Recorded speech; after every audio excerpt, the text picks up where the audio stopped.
Innallaha wa malaikatahu yusalluna 'alan nabi ya ayyuhalladzina amanu sallu 'alaihi wa sallimu taslima. Pemirsa, Assalamualaikum warahmatullahi wabarakatuh. Waalaikumsalam warahmatullahi wabarakatuh. Alhamdulillah wa syukurillah wa nikmatillah wa la haula wa la quwata illa billah. Amin. Berjumpa lagi bersama dengan Ustaz Makmur Tajuddin, sahabat-sahabat Makmur Tajuddin, dengan channel YouTube Sahabat Makmur Tajuddin. Jangan lupa di like, di komen, subscribe, dan dibagikan. Semoga berkah. Pemirsa, pagi ini Allah pertemukan kita lagi di tempat ini, di mana warung kopi Haja Siti Rabia yang berada di terminal regional Pasar Utepa. Mudah-mudahan pagi hari ini kita ditemani dengan nasi kuning daun pisang di tahun 80-an. Dan ini berasnya ini bukan beras bulog Pak Pak Jadian, ini bukan beras ngantap. Bapak Daeng, saya mau sampaikan ucapan terima kasih kepada istri dari Bapak Mansur Dentale, yaitu Ibu Haja Rosnane. Semalam saya dipanggil makan dan alhamdulillah sampai sekarang masih terasa kenyang. Saya sikat 2 telur tambah dengan ikan apa namanya? Palu apa namanya itu? Palu kacang.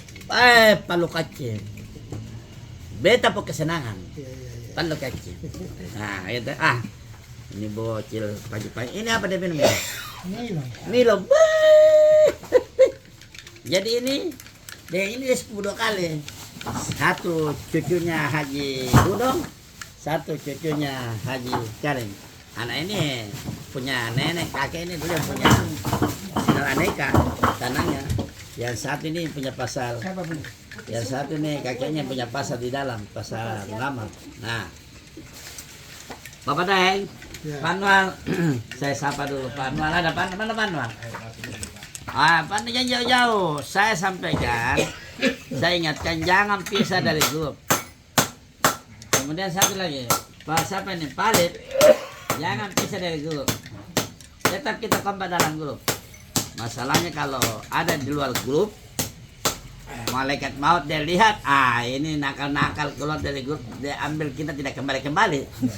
Nah, tapi kalau kita di dalam grup, insya Allah malaikat maut bilang, jaga kekompakan, jaga kebersamaan, dan tetap eksis di warung kopi. Nah, begitu. Pagi ini saya mencoba mengambil satu ayat, hablum minallah wa hablum minan nas. Hablum minallah wa hablum minan nas. Kalau ingin bahagia, miliki yang 2 ini ditambah dengan yang 1, yaitu miliki pengetahuan. Hablum minallah. Hubungan kita itu kepada Allah harus terkoneksi Pak, harus bagus. Kalau hubungan kita kepada Allah Subhanahu wa taala tidak bagus Pak, maka tertolak doa kita tertolak oleh Allah Subhanahu wa taala. Bagaimana mau diterima doa kita kalau hubungan kita kepada Allah tidak bagus? Bagaimana cara kita menghubungkan hubungan kita dengan Allah? Ya dengan cara beribadah kepada Allah Subhanahu wa taala. Kayak Bapak Daeng tadi subuh sudah beribadah Saya mau tanya, kalau Bapak Daeng kan tidak ada balai Bapak kalau tidak pergi sembahyang, tidak ada tapi kenapa Bapak pergi sembahyang? Karena saya takut kan. Harus takut, berarti itu iman sudah di hati ya. Saya juga di rumah tidak ada marah saya kalau tidak bisa sembahyang, tapi kayaknya kalau saya tidak bisa sembahyang, kayaknya Allah melihat saya. Ini si bocil tidak bangun, tidur terus. Sementara tiap hari kau makan nikmat saya banyak, makan nasi kuning, makan sate ayam, makan sate buaya, saya mau dia makan. Nah, sementara dia lupa sama saya. Kita saja main internet Pak, coba lihat ini HP ini HP-nya Pak, mantap sekali. Bapak biasa pakai paket ya kalau pakai isi paket yang harganya 500.000, itu main handphone itu ting, buka loading tank, buka loading tank, terbuka semua. Itu kalau paketnya besar. Tapi kalau hanya paketmu hanya paket 20.000, Bagaimana mau terkoneksi ini jaringan, tidak bisa. Jadi begitu Pak Anwar. Kalau ingin memiliki hubungan dengan Allah itu lebih bagus, paketnya harus bagus Pak. Bagaimana paketnya? Ibadahnya kepada Allah itu mantap. Sholat duha lancar, sholat tahajud diperkuat, sholat malam diperkuat, sholat sunnah diperkuat, sholat sunnah subuh diperkuat. Ayo namanya paket-paket yang akan menghubungkan kita kepada Allah Subhanahu wa taala. Kemudian kita berdoa kepada Allah Subhanahu wa taala, insyaallah akan diterima Pak, karena tadi terhubung Pak, menyala itu paket. Hablum minallah, hubungan kita kepada Allah Subhanahu wa taala harus bagus. Kalau hubungan kita kepada Allah Subhanahu wa taala tidak tersambung, coba lihat. Ada waktu kita takut Pak, ada waktu kita genting Pak. Tiba-tiba kita ingat Allah Pak. Contoh di mana Pak? Di pesawat Pak.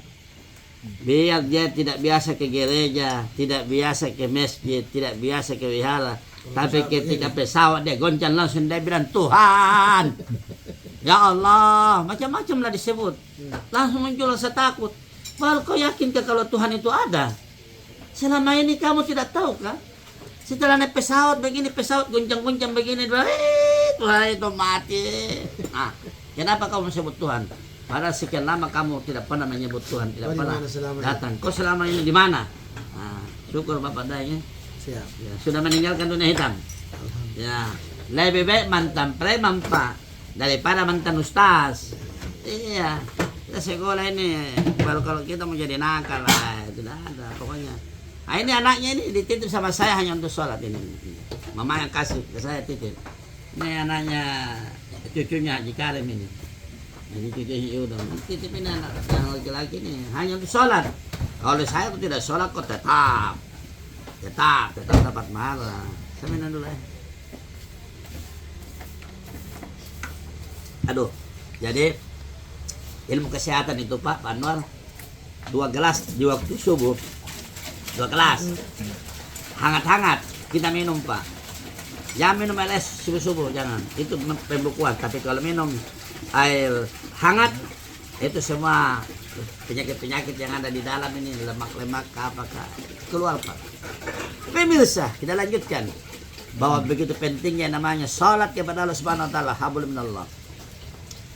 Kenapa?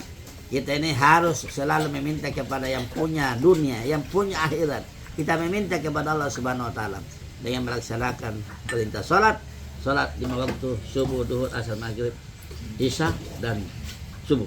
Ya, harus dilaksanakan Pak. Nah, begitu. Yang kedua, hablum minan nas. Hubungan manusia dengan manusia Pak harus terhubung Pak. Nah, harus terhubung Pak. Kenapa? Ini juga hubungan manusia dengan manusia ini. Kalau tidak terhubung, rezeki juga jauh Pak. Kayaknya kita punya judul ini adalah sukses, ya, meraih kesuksesan dengan cara tadi hablum minallah, hubungan kepada Allah. Yang kedua, hubungan kepada manusia dan manusia. Ya, saya pernah disekolahkan oleh Bapak mantan wakil wali kota Pak. Kenapa hubungan saya baik dengan Pak Nur Alam? Akhirnya saya mendapat 1 gelar, yaitu Magister Manajemen. Nah, jadi hubungan kepada manusia harus bagus Pak. Kalau hubungan kita kepada manusia tidak bagus, kita bertetangga baku bombe, tetangga baku benci, iya. Mau menang sendiri, tidak bisa Pak. Harus kita sama-sama toleransi, hidup beragama, hidup bertetangga, hidup dalam keluarga, hidup berumah tangga. Semua harus bagus Pak. Dalam rumah tangga saja Pak, kalau kita tidak bagus Pak, kok tidak dapat jatah preman. Nah begitu. Baik ya, perbaikilah istri, anak-anakmu. Kenapa?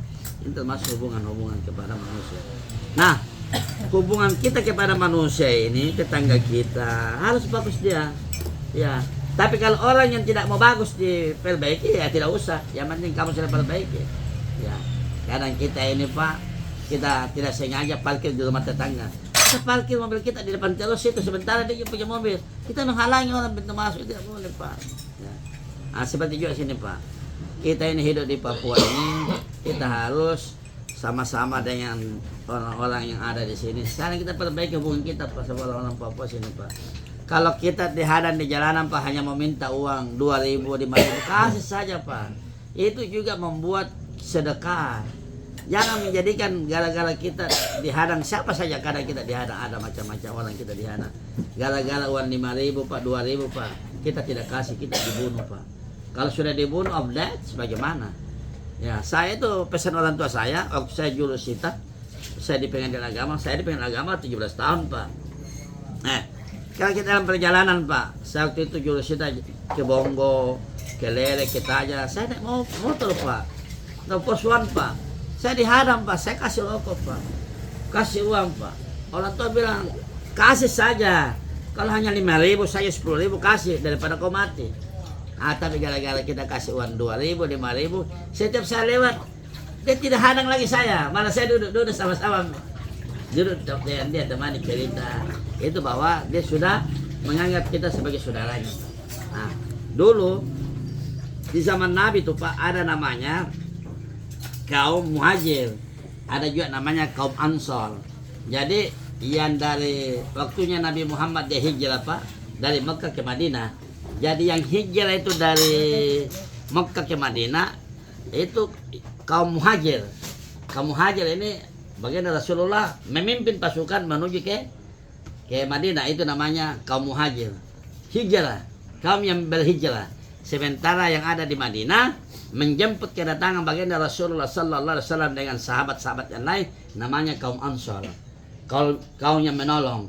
Jadi ketika pasukannya Nabi Muhammad tiba di Madinah, mereka dibantu sama masyarakat yang ada di Madinah. Ya, yang tidak ada dagangannya dikasih, yang tidak ada rumahnya dikasih, yang tidak ada istrinya juga dikasih juga. Waktu itu masih ini, kawin.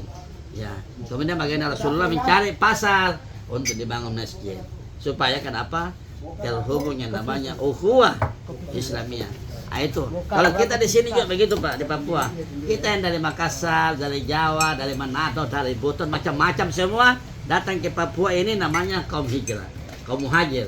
Dan kita bersama dengan orang Papua di sini namanya orang Papua, namanya kaum Ansor. Dia tolong kita Pak, dia tolong kita Pak, kita bisa berada di tanah Papua ini damai Pak. Kita memiliki tanah di sini ini damai Pak. Makanya kita hargai si pemilik tanah Pak. Hargailah orang Papua di sini.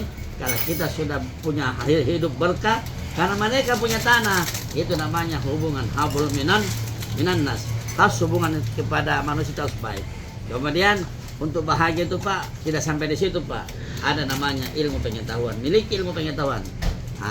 Ilmu pengetahuan ini Pak, di dalam satu apakah ini pepatah atau hadis, ta'allamu fis sigri kan naksi alal hijri. Belajarlah engkau di waktu kecil, bagikan engkau menulis di atas batu. Kalau kecil-kecil tahu, coba bocil, kita menulis di waktu kecil itu, kita menulis itu seperti kita menulis di atas batu. Dia tidak akan hilang Pak ketika kita menulis Pak. Jadi biar sesusah apapun tetap kamu sekolah. Saya bilang takola. Nanti sekolah, nanti Tuhan angkat derajatmu, Allah hebatkan kamu, Allah jadikan kau pemimpin dengan punya sekolah. Kemudian kalau kita sudah besar, waktu baru kita belajar, ta'allam fil kabri dan naksi alal ma'i. Tapi belajar di waktu besar itu seperti menulis di atas air. Ya kalau kayak Bapak Dayang mau belajar sekarang ini seperti menulis di atas air Pak. Coba air kita menulis, sudah menulis dia hilang. Sudah menulis dia hilang. Maksudnya begini, tetap belajar, bisa belajar. Tapi kalau sudah besar baru kita menulis, setengah mati Pak, otak juga sudah tumpul. Kayak saya ini sebenarnya otak sudah tumpul-tumpul juga. Sudah setengah mati. Sampai sekarang saya masih sekolah Pak. Saya punya master hukum belum selesai ini. Ya saya dibimbing ini, abang saya Bapak Dr. Haji Husni Tubun yang selalu memberikan saya sugesti, semangat, motivasi, sehingga saya tetap bersekolah sampai saat ini. Oleh sebab itu, siapa yang menghendaki kebahagiaannya dunia bahagia, di akhirat bahagia, milikilah ilmu pengetahuan. Ya, jadi kalau punya ilmu pengetahuan, insya Allah kita dibahagiakan oleh Allah Subhanahu Wa Taala. Sebagaimana dalam Al-Quran, yarfa'illahu alladhina amanu minkum walladhina utul ilma darajat. Allah mengangkat derajat orang yang beriman dan orang yang memiliki ilmu pengetahuan dan dari kita berapa derajat. Coba lihat kalau Allah yang angkat kita bagaimana Pak. Pemirsa, alhamdulillah pagi ini Kalau saya lihat Bapak Daeng ini, saya ini senang dengan Bapak Daeng. Ya, kenapa? Orang ya saya itu Ustaz siapa? Saya bilang Ustaz Mansur Dentali. Ya, mudah-mudahan selalu bersahabat dengan Ustaz Pak. Kalau kita bersahabat dengan Ustaz, biar kita bukan Ustaz, orang panggil Ustaz Pak. Kita berteman dengan penjual minyak, kita pasti bawa minyak tanah Pak. Berteman dengan apa? Penjual parfum Pak, pasti kita bawa parfum Pak. Berteman dengan orang yang biasa ini nih, pasti celup-celup juga. Nah, oleh sebab itu pilihlah sahabat yang baik supaya dalam hidup bisa terarah. Kita ini Pak, kalau tidak mengubah nasib kita Pak, kita tidak akan berubah Pak. Kita begitu Pak. Kita nakal, tidak ubah jadi baik, tidak bisa Pak. Dalilnya itu sudah jelas Pak. La yughayyiru ma biqaumin hatta yughayyiru ma bi anfusihim. Allah tidak pernah mengubah nasib seseorang, nasib satu kaum, hatta yughayyiru ma bi anfusihim, hingga dia sendiri yang mengubah nasibnya Pak. Dia sendiri mengubah nasibnya. Kalau kau tidak ubah nasibnya, kau tidak begitu. Kau tidak mau bekerja, kau tidur saja sebagai suami, tidak mencari rezeki, tidak mencari nafkah. Oh, kau tinggal saja begitu. Apa kamu menghidupi? Kau punya anak, kau punya istri. Kalau kamu bermalas-malas Pak, makanya harus bekerja. Kalau kita sebagai suami bekerja, jangan tidur, jangan melokok saja buat tidak kerjanya. Nah, saya Ramadan untuk ada kerjanya. Kalau dia melokok tidak ada kerjanya, waduh parah sekali. Ya toh? Tapi karena ada pekerjaan yang terserah merokok tidak, yang penting ada kerja, ada penghasilan. Kalau tidak ada pekerjaan baru merokok saja kerjanya, istrinya suruh bikin teh, bikin kopi, bikin susu. Dari mana uang dia dapat ya segitu istri? Istri ini kan butuh juga gaya-gaya Pak, butuh skincare. Apa namanya Ramadan? Skincare karena Tabita. Apa namanya? Skincare. Skincare. Kau pakai skincare juga tidak? Tidak. Oh, harus perawatan. Harus perawatan. Ya, supaya seperti Cina-Cina. Biar enggak agak putih yang penting Ya, bersih. pokoknya ya kalau bisa muka putih, badan hitam. Ya enggak apa-apa. Tidak apa. Muka merah, badan hitam, tidak apa. Yang penting gaya. Kasih bahagia istri Pak. Bawa jalan-jalan. Bawa ke mall, belikan emas. Kalau belum mampu kita belikan istri kita emas, paling tidak nonton-nonton dulu emas. Ya, nanti bilang dia. Nanti baru saya belikan kamu ya. Kalau tidak mampu lagi, sekarang sudah banyak imitasi Pak. Ini yang dari Tanah Suci kemarin itu yang datang itu. Saya sangka dia pakai emas berapa kilo. Ternyata imitasi saja. Kalau dari Tanah Suci Pak pakai emas sampai ke Indonesia itu kena pajak Pak. Kena pajak. Tapi kalau imitasi tidak Pak. Ya. Alhamdulillah penjual putu sudah mulai datang. Ya, terserah saja memakan putu atau tidak. Yang penting pagi ini pemirsa, saya sampaikan terima kasih yang mendalam. Mudah-mudahan para pemirsa yang berada di dunia maya, Tuhan berikan kesehatan, Tuhan berikan kekayaan, Tuhan berikan kebahagiaan kepada mereka yang menonton channel Sahabat Ustaz Makmur di pagi hari ini. Mudah-mudahan Allah kasih rezeki di dunia nyata, dari dunia maya beralih kepada dunia nyata. Allah bahagiakan semua sahabat-sahabat Ustaz Makmur Tajuddin. Demikian, mudah-mudahan berkah buat kita semua. Minallahi musta'an wa tikran. Wassalamualaikum warahmatullahi wabarakatuh. Waalaikumsalam warahmatullahi wabarakatuh.